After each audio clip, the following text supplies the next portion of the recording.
William, thanks a million for joining us. Everyone listening in and also participating, hopefully, in the conversation here. Thank you for joining us. This is our second event in the European VCs series of Q&A sessions with VCs. We're doing this in connection to the startup fundraise community. And that's, of course, a community we're building because we really believe that there is a lot to be gained for founders if they help each other across borders in getting ready to fundraise. So that's the motivation for that. And we invited William as our second guest on this Q&A session because first of all, William has done many great things, and he'll probably talk about that. But I think the biggest achievement in William's life was being the most listened to European VC podcast for 6 months straight or so. I'm waiting for the trophy to still arrive, right? Yeah. We're shipping it. Yeah, I don't know how you measure it. I think I also talked the most, so maybe it's just like. Yeah. Now we have a word count adjusted rating where you are the least listened. Exactly. Yeah, you need to listen to it at least at 1.5 speed to get through it. There's a lot. Yes, and today we're of course talking about deal sourcing, how William does that, and Frontline in general, because Frontline is a very I should maybe call it firm-centered VC fund. So that means you are not just focusing on building up your partners, but actually building a franchise that can really be a change maker for the founders that get investment from you.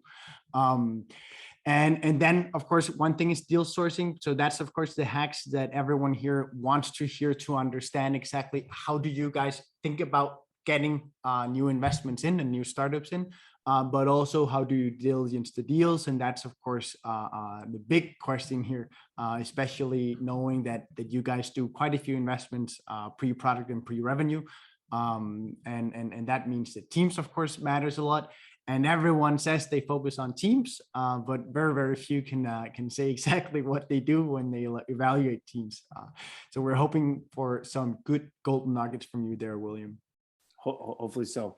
Do you want me to just fire into all that, or you want maybe dive into some questions? Feel free to say a bit, and then we'll kick it to Guillermo afterwards, just to do some household or some house cleaning. That sounds great.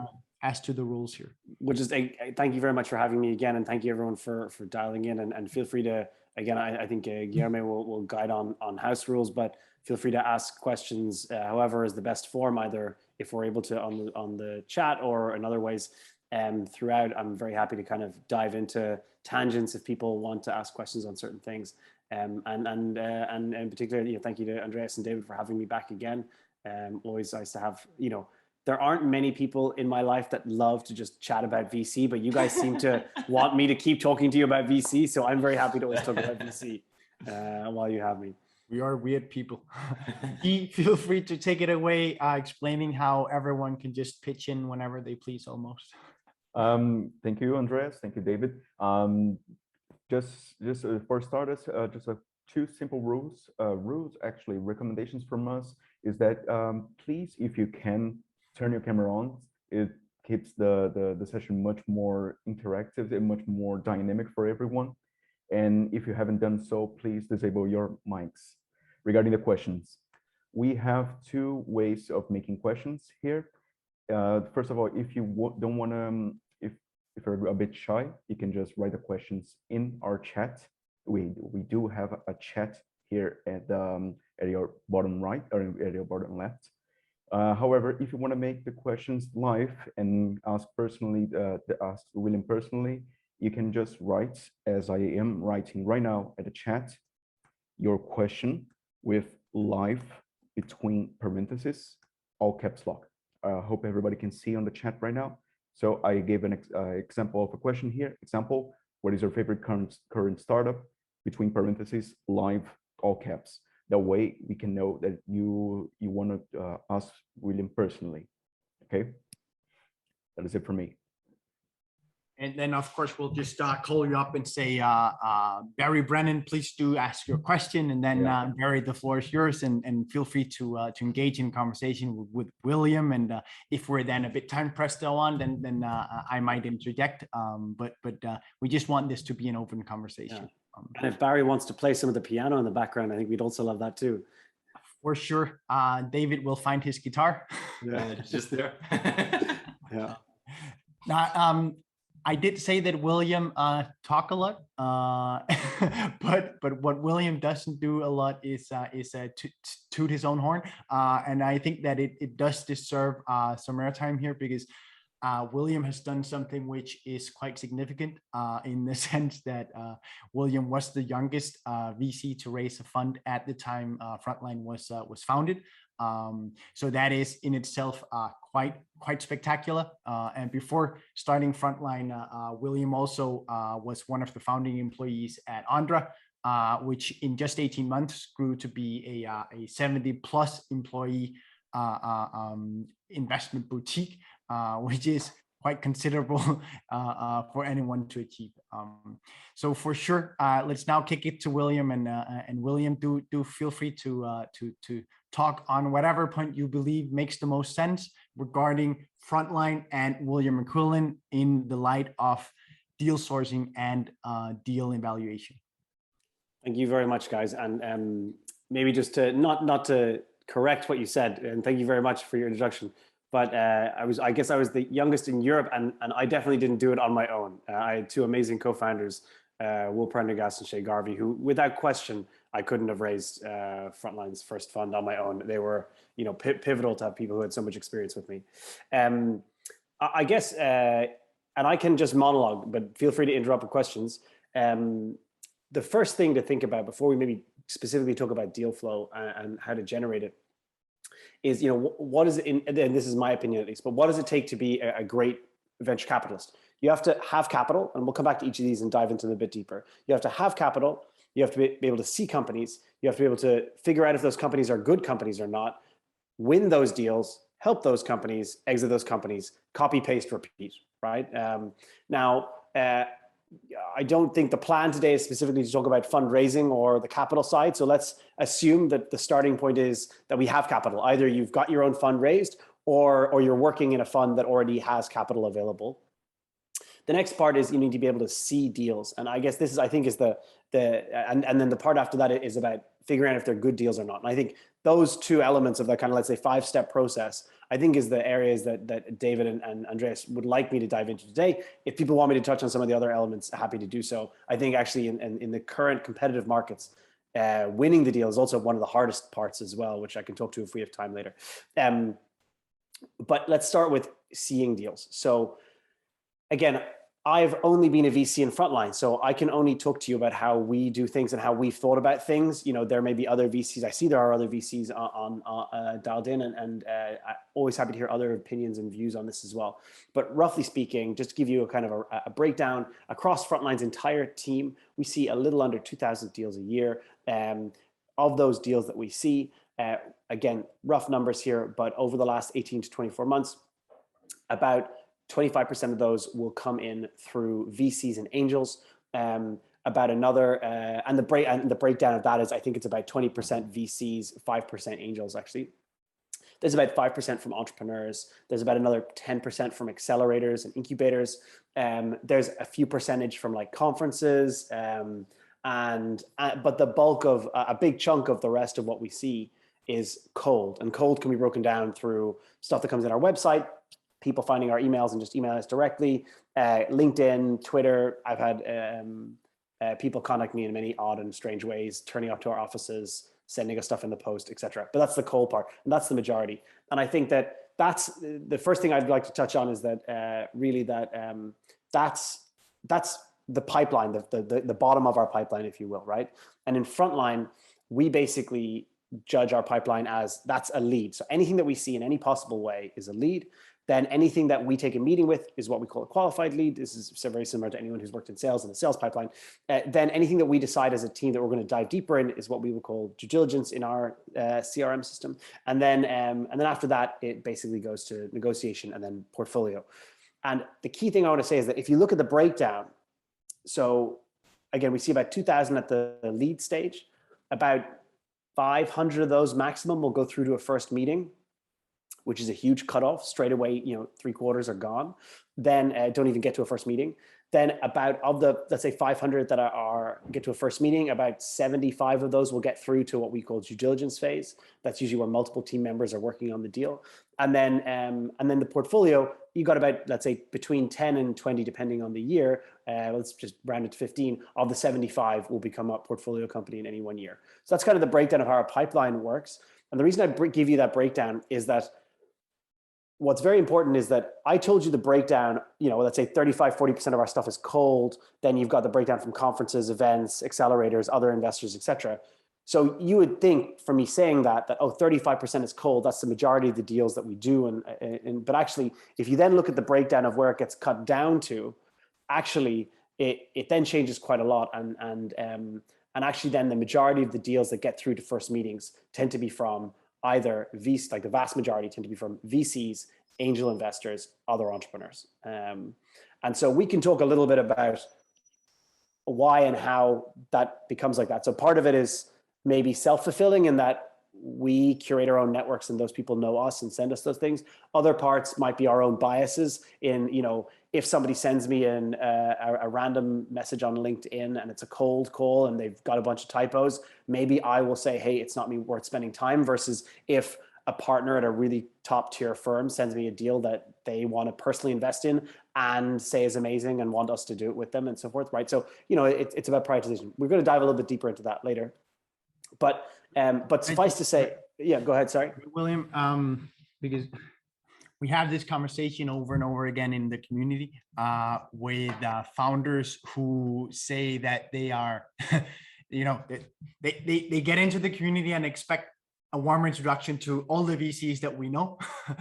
and we always start with Adam and Eve and say, that's not how it works, because William respects me and David, and he respects our opinion. And he only does that because we respect his time. And we won't send him something where we either have a vested interest. So William will know that, okay, they're doing this for themselves. And we won't send something to William that we haven't looked at enough to be able to actually vouch for their quality. Could you speak? And I think what that stems from is the idea that I talked at the beginning about us seeing 2,000 companies a year. The reality is that unfortunately, as an investor and the pipeline that we have, we don't have enough time in the day or the month or the year to give every entrepreneur the time that they deserve, right? And so we then therefore have to prioritize how we spend our time and how we give it. Does that mean that we'll always give the right allocation of time to the best or the most suitable entrepreneurs? Unfortunately not. We will make mistakes or we will prioritize incorrectly at times, but we as a firm and as a group of people in our firm have to prioritize, and we will make those prioritizations, usually never with enough information, but we have to make calls to make those prioritizations. So a simple way for us to do that is if we know somebody knows us, knows our firm, knows what we want to invest in, understands what a good startup looks like or not, straight away that kind of tells us that they're not going to send us junk.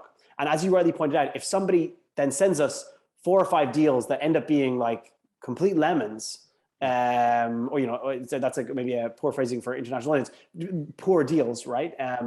Then that person won't always guarantee that I'm going to meet the person that they sent from then on, right? Because again, I will adjust my prioritization. But as a usual rule, something that comes in cold, like realistically, if you look at the cold deal flow I get, there's a chunk of it that isn't even suitable. They haven't even gone to the time to look at our website and see what we invest in. A simple example, I think I gave this on your podcast before, but the example I often use is not so long ago, maybe like 3 years ago, I got, someone sent me like a scorpion venom milking farm in Argentina. And it's like, we're a B2B software firm investing in Europe, and that obviously has nothing to do with what we invest in or how we look at it or whatever. And it's maybe an extreme example, but there's lots of things that are just totally out of the scope of our firm. So again, that's the first kind of message I'd love to get across is that we have a relatively diversified group of areas that we source from, right? And to be clear, while the majority of deals that have come through our portfolio come from an entrepreneur who's referred it, an investor who's referred it, an angel who's referred it, we have still gotten deals that have come from doing open office hours, us cold, like people coming in cold. So like there's no, I don't think it's simple to just say, oh, well, if all the best deals come from other VCs, why don't you just like not even meet or talk to other entrepreneurs that come in any other direction? We have found really amazing entrepreneurs have come through any channel. And so we as a firm have to try and be as open as possible to everything that comes our way. We have to therefore create our own ways of prioritizing, and everyone in the team has their own slight differences in that. But we should always try to be as open as possible, because we never know where the next really great entrepreneur that comes into our pipeline will come from. And as I said, there's almost no channel, whether it's conferences, accelerators, angels, entrepreneurs, VCs, cold emails, etc., that we haven't invested in somebody from. So I think that's the next thing, the message to get across, is that it's not as simple as just saying, oh, the best deals come from this source, so therefore I should only look at that source. You can try to prioritize that in your flow and how you spend your time. But the reality is that you could see something great from anywhere. I think that's the second message I get across. Third message I'd like to get across is that I've been talking in general across Frontline, as if all of us are homogenous, the exact same person, copy and paste. The reality is that in my firm, they're not. And there's a big variance of types of investors in Frontline. And I'll pick on two types of people. And I kind of went into we have a CRM system called Savanta Deal Flow, where we track the data on how everybody sees everything and a bunch of other data around it. And we have one employee who basically is largely driven by networking, where he is somebody who is constantly he adores networking. He enjoys meeting with people, spending time with people. He's very good at building relationships with people. And he generates the vast majority of his deal flow in totality, not just the ones that end up becoming portfolio. In totality, all of his deal, almost all comes relationship based. He doesn't have maybe the world's strongest brand. He often doesn't do talks like this. He doesn't blog very much. He is quite young himself, yet he still generates fantastic deal flow, and he just generates most of it through his personal network, because he's very good at that and managing network and building his network. So that's his way of doing it. And he has invested in a bunch of great companies for us. His portfolio is doing extremely well. And that if you would just meet him, you would easily say, well, that's the way to be a successful venture capitalist in your deal flow.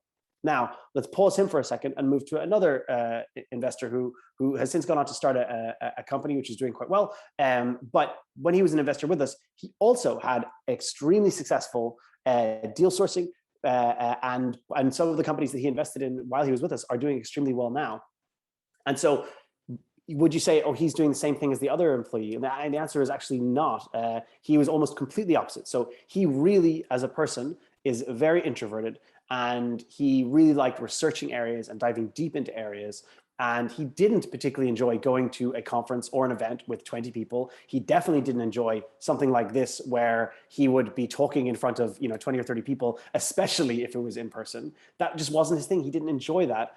But he still had all this amazing deal flow. And in his case, he would pick areas, and he would dive. In his case, it was fintech in particular, and a lot of areas around fintech, where he would dive really deep. And he did a bunch of research reports and released them always publicly when he did this research. And I think when he left, he was with us for a few years, maybe like 2.5 years, I think.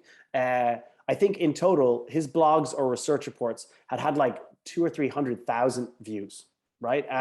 And that meant that he had so much inbound in that area, and a lot of experts in the fintech area would reach out to him to talk. And so he would build that network. So again, completely different deal sourcing, but two people who worked in the same firm who took a completely different approach to deal sourcing because they were different people, but yet still both had extremely strong deal flow, and that's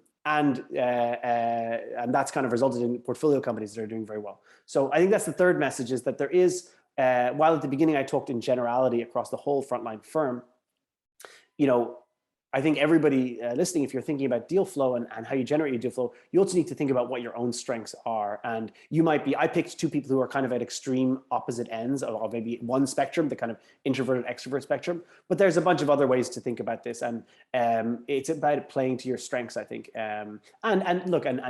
If you really feel that there are certain gaps that you want to build networking, maybe you can go out of your way to build networks or brands in a certain way. But I would say play to your strengths. There isn't a perfect right way to generate deal flow. And I think that, either way though, you need to kind of judge yourself on that, right? And so if you're seeing if you feel like, okay, well, I'm going to do it this way, but you're not generating deals that way, maybe that way isn't working for you, or you need to try and think of it a different way. You know, when Thomas was the employee that I mentioned who used to focus on the fintech, when Thomas was blogging, you know, there weren't many people in Europe blogging, and definitely wasn't many people blogging or writing content about fintech. And, you know, maybe right now there's been a lot of blogs on fintech. So you couldn't just copy and paste that same strategy. You have to adapt it to the current market environment. And so I think that's the next message I'd say, is that, you know, the way I sourced deals 8 years ago when we started Frontline, that's evolved a lot, right? And I think any new employee who starts can't just copy and paste what I did 8 years ago, or what Thomas did 4 years ago or 5 years ago, and can't do what maybe even sometimes even what Finn was doing a year ago, or what Lauren or Namratha or anyone on the team was doing. You know, I think everyone needs to A, find their own way, but B, also look at the current environment and what are the different ways. Like, the other thing to remember is, like, when we started Frontline, there wasn't even that many accelerators in Europe, whereas actually there are a hell of a lot of accelerators now, and you could potentially just, you know, make sure that you're seeing everything in all the top accelerators and really getting to know all the teams that are coming out of those accelerators. That in itself might be a viable a source of deal flow that wouldn't even exist when we started Frontline. I think that that's the final thing that I'd say on maybe the kind of the human and side of it. The next thing I want to talk about deal sourcing is around database sourcing. So Frontline focuses on pre-seed and seed stage investing. To kind of put that in perspective, 80% of our investments are pre-revenue, about 50% are pre-product. You know, we have given term sheets, again, I think I said this on your podcast as well, we've given term sheets to people where on the term sheet, it said we can't invest until you register a company and open a bank account. So, you know, realistically, what that means when it comes to sourcing deals is that a lot of the time, there isn't any data out there on the, or almost no data on them. You know, if I was a growth stage B, C, or D stage investor, you know, realistically, I could just go onto Crunchbase and grab a bunch of data on what are the deals that have been done seed rounds in a certain area or industry or geography. And straight away, there's my pipeline. They're done. All I have to do is then work on getting meetings with those people, which isn't easy, but at least I have a set target audience that I can work with. For seed stage investing, which is where I focus, realistically, you can't really do that. And so that's why I think the vast majority of seed stage investors still tend to be very focused on the kind of the human or the brand building ways of deal sourcing, which is what I've talked about. Now, that said, we've definitely started to use a lot of data and we're trying. I don't think we've found any guaranteed perfect ways, but, you know, simple thing that we do. We have now built LinkedIn trackers so that anybody who is a senior person at any of the big, large tech companies in Europe, if they leave and they change their title to CEO, founder, co-founder, if their company that they've moved to is called Stealth anything, it'll alert us on that. And we get an alert every week with all the different people who've met that criteria. You know, and the vast majority of those, I would say, the vast majority of that is still noise. They're not suitable. They've gone and started an ice cream company or a restaurant, which is still a very valid thing to start, but not suitable for what we invest in. You know, we could invest more in that, and we could do there are a few other ways we use data to source things as well, and we're constantly experimenting on how we can improve that. I think that I definitely don't have a silver bullet in how you can source at the seed stage with data, but I definitely think that there are certain smart ways you can do. I know one of our team actively looks at like some of the data around GitHub and the data coming out of that to spot some stuff interesting in the dev tool and developer infrastructure space. And that's worked very well. That helped us find one of the companies that we invested in. So there are a bunch of things you can look for. And then in the consumer space, you can often look for like social media followings. There are certain places that you can pay to get access to credit card spend. So you might even be looking at like where money is going. And if consumers, if like, you know, young students in France or in Paris are spending money on this random app that you haven't heard of, maybe that's right. But again, even then it's still moving to a certain stage that's later than seed. So if you're focused on series A, B, C, D, you often have a lot more data to go on. If you're a seed investor, you know, you can use data, but we have yet to find a way to that data gets the companies that we think are great first. And we've had one, but the vast majority of the companies that we invest in, our data sweeper catches them after we've heard about them. So that's still something that we need to get better at. That's everything I was going to quickly touch on for deal sourcing or my monologue, but you might have specific questions before I move on to maybe how we would do diligence then. Yeah, I have one, and then it's actually very, I wouldn't say personal, because it's not necessary. It's probably all not natural, behind all it. natural. Yeah. No, but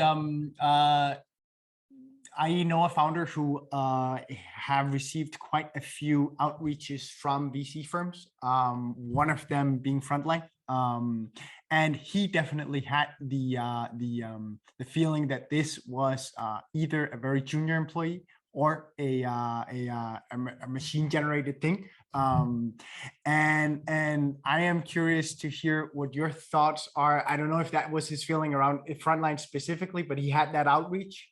We definitely don't have any machines that do outreach because at least the data tools that we use that give us lists of potential is still 95% unsuitable. So if we were to automate responses, we would be sending 95% of those emails would be going to the people that are not suitable. And then with regards to like, were they a junior person? Like realistically, I outbound to people cold. And there's a deal that I just closed last week where I heard about it and the person said like, I can't really introduce you. So I just reached out to them cold and we ended up investing in that company. You know, I think there is one thing I've always disliked in the entrepreneur side of the, let's say, VC entrepreneur world is this kind of view that like, you know, it's not worth me taking my time to meet someone who's junior. And I think, you know, junior is a very different thing. You know, realistically, when we started Frontline, I was 27. Like I was as inexperienced as the vast majority of analysts and associates were at investing in Europe, but I still was able to invest, I think, in some really great companies. And so I think that, yeah, I'd always be careful about not taking a meeting with somebody. You know, again, similar to me, when I'm talking about how I weight who I meet, how much time I spend with them, you know, everyone needs to prioritize their time. I fully understand that if someone, you said your friend has like, you know, 20 inbounds, you know, if 2 of those inbounds are, you know, general partners at top tier firms and you only have time to really, and you're 90% focused on building your company and you're not even trying to fundraise at the moment, like realistically, maybe, yeah, you should. I definitely, you know, I often recommend to our entrepreneurs after they raise their seed round, not to meet with anybody until they're raising their Series A, no matter how much inbound they get, right? Because realistically, it maybe isn't always the best use of time. So I'm totally in favor of people prioritizing their time. But what I would say is that doesn't mean you shouldn't meet a junior person, but it just means that junior person has to work harder for it, right? Because they need to prove more. So I'll give you another example. One of our companies recently did take a meeting with someone who, you know, wasn't a general partner or a partner in the firm, but that person literally put together like a 20-page report on that industry and why they thought this person's company was like the one who was going to win. And it, like he said, like, look, should I meet with this person? They're very junior. And I was like, look, like if they just put all this work into like just getting a meeting with you, I think they deserve that meeting. So that's kind of the way I would think about that question. I think maybe sorry, another thing I didn't touch on, which is a slight change of subject, but maybe I can go to it after what you were going to follow up with, but just also to touch on, we also think about targeting in different geographies differently as well. I don't know whether you want me to talk about that or not, or maybe that's not relevant to maybe the general mass audience. No, for sure. Let's dive a bit into that, and also what you said about you outbounding as well. What makes you do that? What should founders do to get on your radar? Those kind of things are very interesting to people. Yeah, I mean, look, I read every single LinkedIn message I get. I'll read every single something that someone sends me on Twitter. If they want to get it prioritized, right? The best way is to find somebody who I respect or who knows a space very well to recommend it. So realistically, if one of my entrepreneurs says, hey, William, like you have to meet this entrepreneur, they're amazing. Like that's as good an intro as you're going to get. Realistically, if you have someone who's an angel investor who wants to invest in your round and they introduce that already as there's someone who I'd have heard of or know of or can look at their background and say like this person pretty much knows what they're doing. That just makes it makes it easier for me to prioritize it. And again, I'm not saying I always prioritize right, you know, but I have to create some sort of rules or mechanisms to prioritize because there's just it's a fire hose of startups that come at us at the moment, you know, and I wish I had, you know, 4 times the amount of time to give every entrepreneur the time they deserve and really get to the bottom of every company. But that's not always possible. On geography. Jump into geography because when we spoke on the podcast, you said you had 95%, you see 95% of all announced deals in Ireland, and then 75 in the UK, and 25 to 30% in Europe. Yeah. I'm curious, where is that number now? And also, how do you approach, because being UK based, then how do you work with startups around Europe? Yeah, in Ireland, it's still the same. In the UK, it dropped a little bit during COVID. And I don't know whether that's because, our whole team was probably networking less and there were less accelerators, and, and that we have less people in the UK compared to other firms. So, maybe normally we kind of over leverage on some of these events and accelerators. And there was definitely, I think we're back up to around 70% now, it looks like this year. In Europe, I don't have the latest numbers. They were very similar last year to the numbers I told you. Again, in COVID, I think most of our team was more focused for a lot of early COVID on portfolio and helping some of our portfolio manage that. And we focused less on necessarily doing new deals. We're also raising Fund 3 during that time. So we were slowing down the investments in Fund 2 anyway. So I don't know if that year is the best, but at some point between now and kind of early January, we'll do it again for kind of the European data set, and I'll have more of that data share, but apologies, I just don't have more data on it. But I hope, I definitely hope, like if I look across, like if I look at the deals that we've done in Fund 3, it's almost all been in Amsterdam, Copenhagen, Germany, Nordics, Iberia, France. And so we've got a few in the UK and Ireland, but I would imagine, just given the deal flow we're seeing, I'd be very surprised if we haven't increased the number in Europe. And definitely that's been one of the gaps that we've been specifically trying to increase. And again, as I mentioned, hinted on a second ago, it does vary per geography how we target that.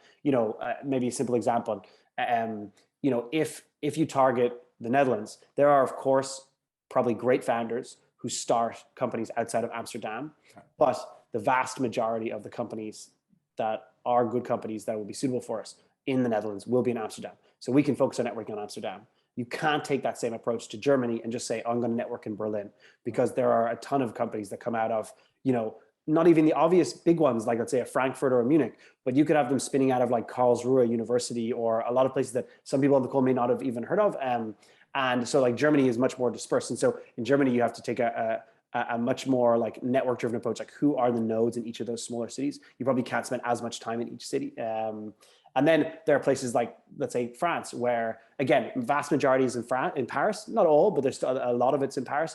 But it's not good enough just going and networking in Paris. Like, you need to be in the right networks in Paris. It's a super cliquey ecosystem that if you don't know the right people in the right ways, you just won't get into the right deals. You'll constantly get second tier deals. I would say the same for, the Moscow ecosystem or the Tel Aviv ecosystem.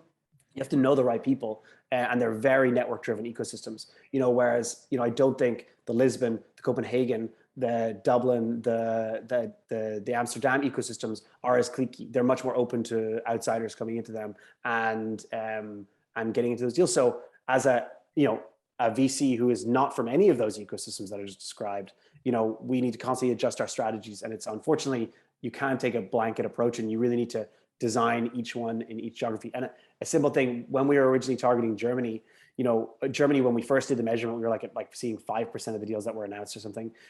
We just produced a bunch of content on the DACH region, and we did that one with Point 9 and another with Speed Invest, and that worked incredibly well, because we helped produce a lot of the content, but they then helped share their networks, and it was hopefully a mutual beneficial thing for both of us.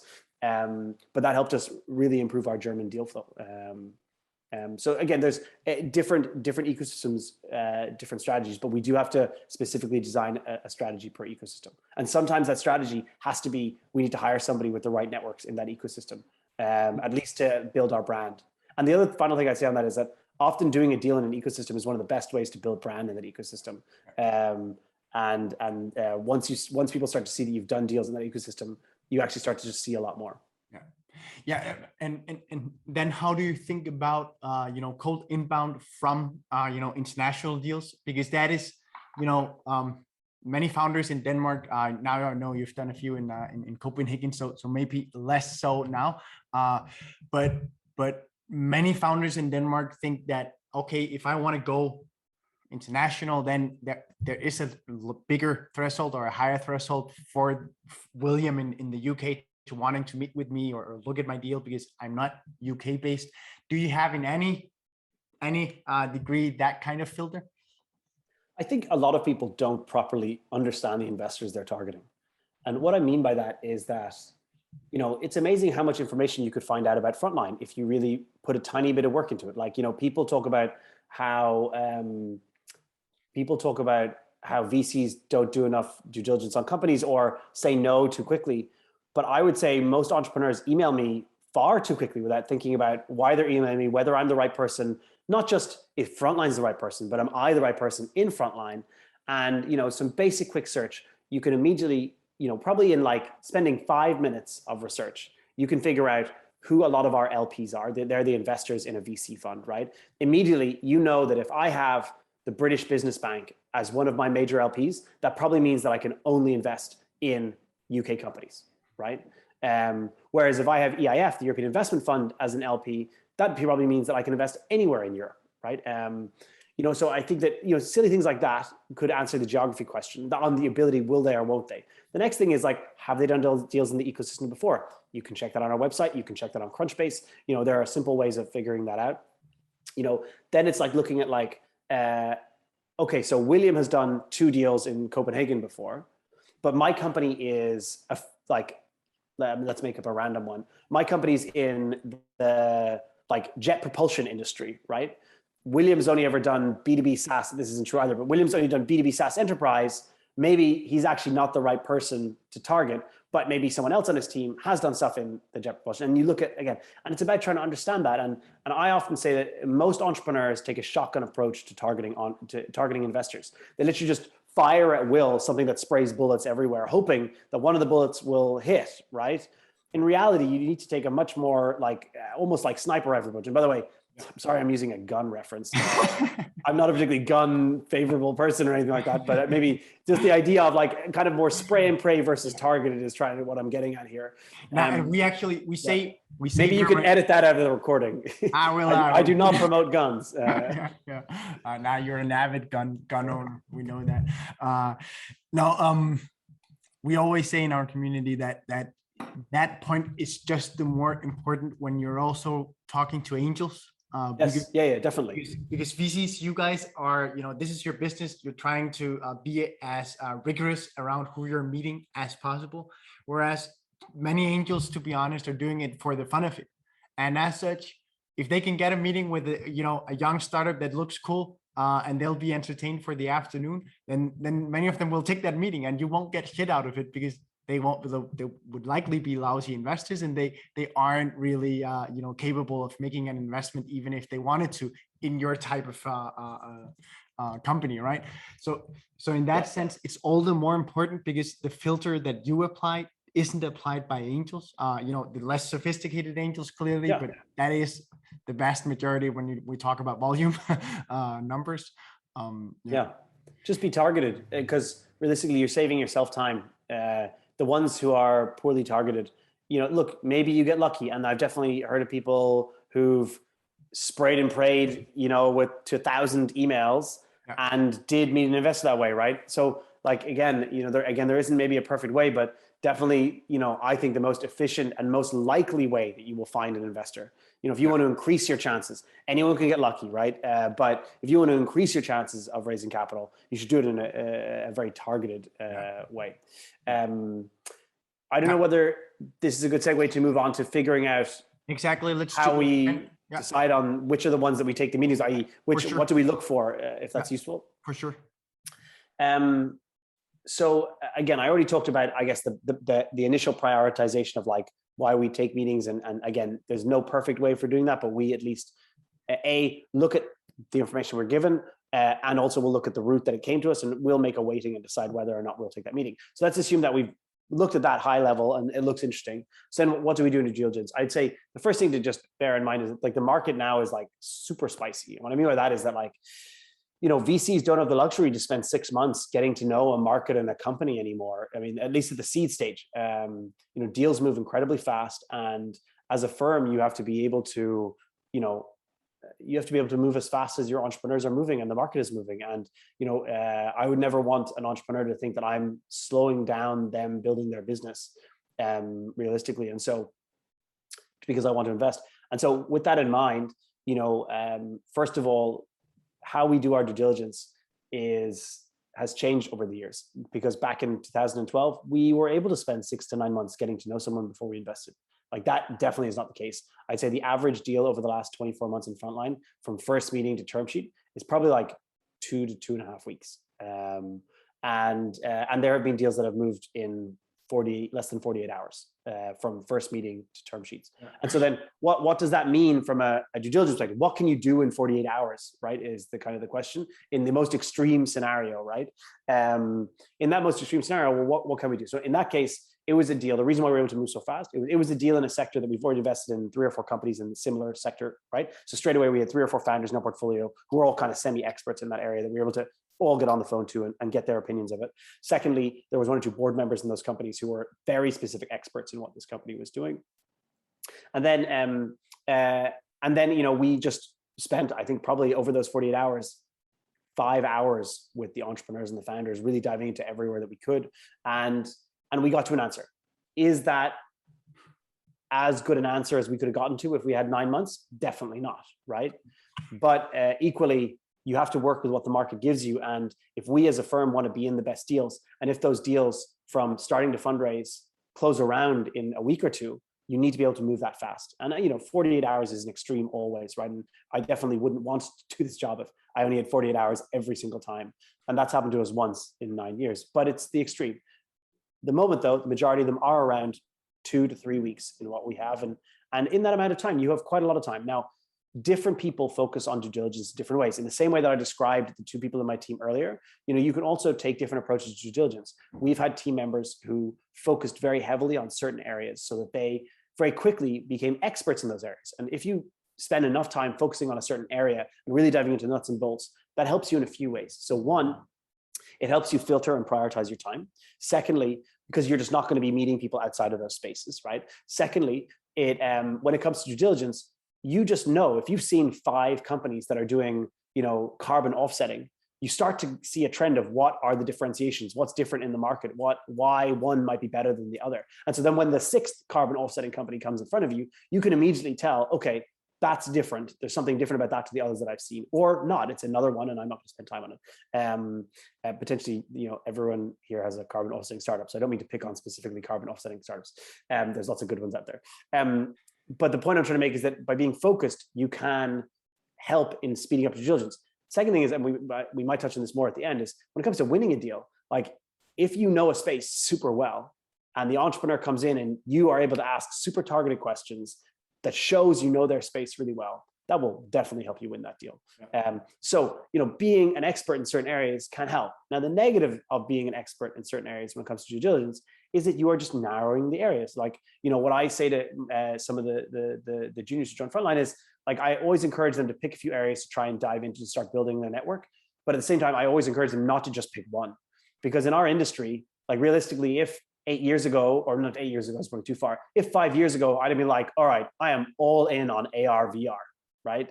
That just wouldn't have been a great area to invest in. Of course, maybe I'd have got lucky and I got 1 or 2 of the companies that did well in it, but like realistically, like it has not panned out as what the world thought it was going to back then. It might in the future, right? And obviously, Mark Zuckerberg and Meta believe it will, but the point is that that's still far away from where it was 5 years ago and where it might be in, let's say, 20 years time from a VC investor's perspective. So I would recommend people, if you're going to be specific and focused on areas, then what you need is to really don't just pick one. I would diversify yourself a little bit. And so I recommend is usually like 3 to try and really get to know. So that's on that side. But that's not the way I do it, right? I have a number of team members who do it that way. I don't. For me, I try to be open to almost any type of startup that comes my way. And I make it my mission to effectively make sure that I have the networks to due diligence almost anything that's thrown at me, right? And that I basically create enough favors with enough people that when I need to, I can be like, hey, X person, who's like one of the only space economists in the UK, would you mind having a call with me to talk about this company that's in the space tech industry so I can understand if what they're saying actually makes sense from a economics perspective? Or here's somebody who knows like the chemicals industry or the biotech industry, or here's somebody who I'm trying to think, like there was a company I invested recently, it's in the food science space, or one that was in the lab automation space. Like I am not an expert in food science. I'm not an expert in lab automation. I'm not an expert in machine learning, but I've invested in all these companies and I was able to due diligence all these companies because I made sure that in my network, I had the people who were experts and that they knew me well enough or trusted me enough so that when I sold those companies, I was able to get their reviews. And that's the approach I take, which is extremely network driven, but isn't the same path for everybody. But that's the way I do it. And you know, for me, the kind of the bar is always like, will someone respond to me within less than 48 hours to get on a call with me? And that if they won't, I haven't built enough rapport with them or know them well enough, or my network isn't good enough to get to them. But that's kind of like, once somebody's will respond that, then I feel like they're in that kind of bracket of like my kind of potential external due diligence network. And the other amazing thing is like, not in 8 to 9 years of investing, out of all the, imagine like all the different companies I've done due diligence on during that time, like all these different people I've reached out to help me with due diligence, nobody's ever asked me ever would I pay them for their time. Yeah. It's amazing how you're it's such a lucky thing as a seed investor. People always want to hear what the new cool, sexy companies are. So almost always people want to hear about the companies that I'm asking them for their opinion on.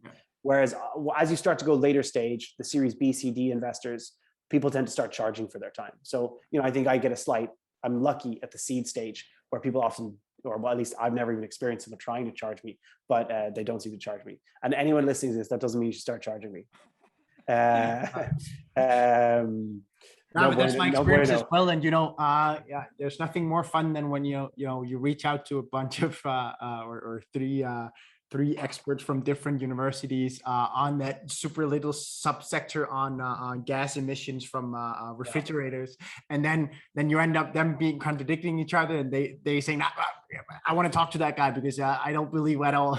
You know, you can really get some funny instances there with the founders on the one hand and the experts on the other hand fighting over not agreeing whether it's doable or not. So that's the fun part of the job as well. And so what I've talked about so far is how we due diligence the market, but we also do the exact same thing for founders. So in that 48 hours example, we spoke to 3 people, 2 blind, 1 introduced by the founders, 2 where we specifically spoke to people who had worked directly with those people, who we knew in our networks that we were able to reach out to ourselves without being introduced by the founders and say, you know, how was your experience working with this person, and understand what that person is like. And we have gotten to very late stage due diligence when we then did reference calls and got negative feedback on people and didn't make those investments. And we would never make an investment without doing proper, almost always hopefully blind reference calls on the founders. And that's probably the biggest barrier to us moving fast, is that, you know, it's sometimes hard to get that, to get to those people. Because if you think about, we're a team of, our seed team has 6 investors on the team, you know, how on earth could 6 people get to, even if you just take the people on this call, right? If I need to do a personal reference to every single person on this call, like maybe if David wants a personal reference, I could call Andreas, but realistically, you know, you need to, there's so many different potential people and different backgrounds that you could be looking at that, you know, we need to make sure that our networks are always like completely top shaped for us to be able to do that. So I think that is always, I think the thing that most other VC firms that I speak to often don't do. I think it's one of the things that we weight highest. And I think that it's also one of the hardest parts about due diligence for us. Is that the main component of your team due diligence? Is that the reference calls, or do you have other approaches? Yeah, like, look, we will, I think we talked a little bit about this in your podcast. You know, we do look for things in the teams that we invest in, and we do look for those qualities as we meet with them, right? So even in the very fast deals, you know, we still spent 5 hours with the team, and so we are still looking for certain qualities in those people. Again, I can list what those, some of them are obvious, some of them maybe less so, but I can list the sort of things that we look for and how we look for them. But the reference calls are more usually trying to confirm that what we've interpreted from our meetings with the founders is correct, right? And that's, I think the reference calls, yeah, look, we have had reference calls where suddenly it brought up some like giant red flag. Like I literally had a reference call with somebody who in the meetings, the person seemed really amazing. And then I did one reference call and that person was like, under no circumstances work with this person. They are the worst person I've ever worked with. And I was like, whoa, that like completely doesn't correlate to the person I've met in meetings at all. Like that person's been really impressive in meetings. So I was like, okay, I better do another. And then I did a second reference call with somebody else that person had worked with in a different company. And that person again was like, Will, do not invest in this person. Yeah. And it was amazing that clearly the person had like a gift in meetings, right? And so I think that's thankfully extremely rare that you have such a juxtaposition. But we do reference calls to make sure that we don't end up in an embarrassing situation where if we had invested in that person was clearly, they're not a fraud, but they're clearly, a bit of a bullshitter, and they're apparently very good at it, it seems. And so I think that that's why we do references. It's confirmatory, hopefully, and not exploratory in the meetings, in confirming what we've seen and hoping that it confirms what we've already thought about those people. Will, I want to go back in the topic just because I got a DM on this, so I think it's interesting to dive on it. We have Web Summit going on right now, so we're going back to in-person meetings, and that's all nice and exciting. And Frontline has a small delegation coming over, or right here at the moment. And the question is about how do you guys think strategically about these kind of events? So are you hunting for specific sectors when you come to the Web Summit? Are you planning to meet specific types of founders? Are you more kind of just being present, kind of networking? How do you think about this engagement? Because having 3 people is quite an investment. So there's obviously a lot of thought process behind that. I'd love to pick your brains as well. Yeah, and I would say not all events are created equal. The Web Summit is, an incredible and large, but it's also a bit of a beast, right? Like, where do you even start or think about it? And I think that if you look at the 3 people of our team who are going, they may interact briefly with each other, but they have 3 almost very different journeys with the Web Summit. And I think that, big conferences, you can have very different experiences. Some of the smaller ones, everyone going is probably going for the same reasons. One of our team is going to meet some companies there, definitely. One of our team is there to specifically work with some of our portfolio, and then one of our team is there to specifically meet a bunch of VCs that are in town for it, right? So and they're all a bit of extra and other things, right? And the point of all conferences and events is that you create a level of serendipity that you never know, right? It basically increases your chances that something good could happen. It could also increase your chance of just wasting your time, right? Because you could, So I think that, the main tip I would give is just is like, go prepared. I'm always amazed at how many people that I meet in the Web Summit that literally like rock up on the day being like, oh, like, where's my stand? I haven't arranged any meetings. Like, what do I need to do? Or who should I talk to? And you're like it's kind of like starting a marathon when everyone's already like 3.5 hours in. So I think that that's one thing that I'm always really surprised with, that, my team who are going there, they've already mapped out most of their schedule before they've even landed in Lisbon. So I think that that's something just to bear in mind. Do I think conferences are that great for startups? Like, look, as I said, it can increase your chance of serendipity, but like, look, realistically, like in the Web Summit, if you're a pre-seed, seed stage company, you're in an ocean of like, whatever it is now, 70,000 people. Like, it is so hard to stand out, and the Web Summit charges a lot for you to attempt to stand out, let alone whether or not you do. And that's not a diss of the Web Summit or conferences. It's just that, to me, like, I think 80% of the work you're going to do is before the conference. And so it's not just sacrificing 2 days of the conference or 3 days of the conference. To me, it's sacrificing like almost a week before the conference and the 2 to 3 days of the conference to really maximize what you get out of it. And even then, you still might not get anything out of it. But you have some serendipity chances to meet some incredible people at these conferences that could be pivotally changing for your company. And you never know, you could meet them, right? And they're not people you'll standardly meet in your local cafe or your office entrance way, right? So, that's the risk you take, and that's why you pay to go to these things. But I think you can try and at least alleviate the chance that you probably won't get anything out of it by doing prep work in advance. Do you have the same views on pitch competitions, William? Do you mean like accelerators, like Y Combinator or Techstars? Not accelerators where it's part of a program, but more like where, there are these organizations that put together 30 startups, in a pitch, and then they say they have investors and so on, that kind of thing. Yeah, I think, again, like, I'm not here to say what is right or wrong in fundraising. Yeah. There are many types of companies, and the founders of those many different types of companies have many different levels of network and ability to get in front of investors. Like, one of the entrepreneurs I was speaking to earlier today in our portfolio, like he's like a third-time entrepreneur. He sold one company for like 40 million, another company for over 100 million. Like he's met all the VCs in Europe. And because of his background, he can meet any new ones that happen to start, right? Like for him, it's a different path to somebody who's spent their entire life in academia, has developed something, wants to spin out of a maybe non-top brand name university, right? Who has never met anyone in finance, let alone anyone in a VC before, right? The food science company I invested in recently, like I was the only VC they'd ever met in their entire lives. I'm so glad I was the first. But the point being is that realistically, it's not as straightforward. So to your question, I'm not trying to avoid answering, is it good or is it bad? I don't think it's binary. I think for certain people, it could be a good way to get in front of investors. Equally, there's a lot of sharks out there, right? So you got to be careful not to give away too much or say like, there was a firm in London that I like spoke negatively on and they thankfully stopped doing this. But they used to charge anyone who came to their events, you'd have to sign a contract to come to their event, that if anyone who attended their event, whether you met them or not, happened to invest in you at any point in the next 10 years, you had to give them 2% of that. And I was like, that's horseshit, like complete horseshit, right? And so anyway, I think the point being is that I think you need to be careful what you're signing up to, but also that doesn't mean that it's a bad thing. No. No, for sure. Awesome, William.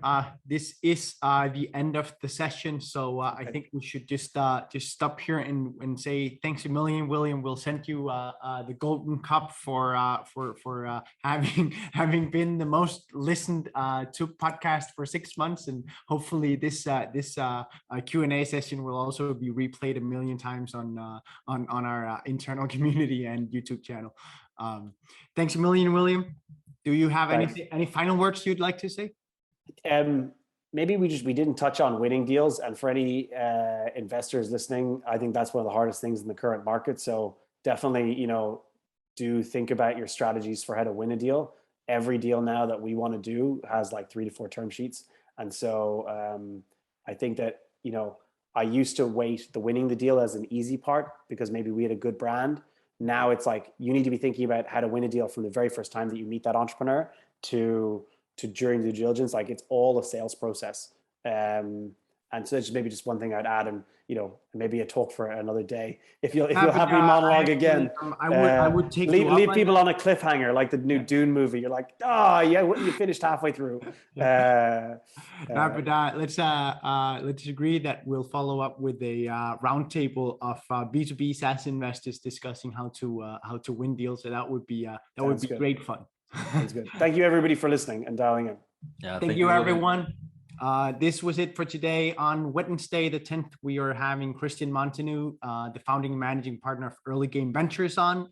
We're going to be talking about the importance of founder grit and the importance of also developing thick skin as founders, because when you're on the fundraising trail, you are bound to meet a lot of naysayers and you need to be able to recuperate from that. And you'll also meet people who say that I don't care about your passions. I don't care about your work-life balance. If you take money from me, you shall just work all night to make sure that we reap a good return on this. That is almost a quote directly from Christian Montanu, and those investors are definitely there, and you should get ready for that kind of speech as well. So that's one of the big discussions we're going to have on Wednesday. Thanks, William, today. Thank you, everyone, for tuning in. Hope we'll see you next time. Have a great evening. Bye, guys.